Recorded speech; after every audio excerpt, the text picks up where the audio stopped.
খাতুন, কি হয়েছিল বলুন তো? আমি সরকারি ওয়াজেদ মেমোরিয়াল মডেল মাধ্যমিক বিদ্যালয়ের একজন সহকারী শিক্ষিকা। আমি ব্যাংকে আমার বেতন তুলতে গেছি। বেতন তুলছি ৫৫,০০০ টাকা। তারপরে আমি নিয়ে ব্যাগে রাখছি। ব্যাগে রেখে আমি ব্যাংকের থেকে বের হয়েছি। তখন আলোকে ব্যাংকের ভিতরে কিছু মহিলারা ছিল, বোরকা পরা, কালো বোরকা। তারা আমার সাথে সাথে বেরোইছে। বেরোনোর পরে ওই সিঁড়ি পর্যন্ত যখন আমি গেছি, তখন আমার পাশ থেকে ওই মহিলারা গেছে। আমি বললাম কি যে সরে দাঁড়ান, সরে সরে হাঁটেন, এই কথা বলছি।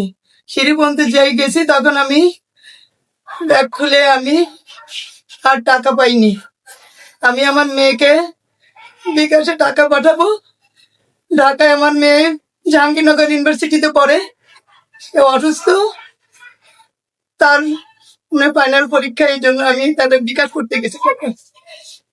সেই মুহূর্তে আমি সিঁড়ি থেকে আমি আর টাকা পাইনি, কিন্তু সেই মুহূর্তে আমি আবার ব্যাংক ম্যানেজারের কাছে গেছি। যাওয়ার পরে সে বললো কি আপনি ফুটেজে দেখছে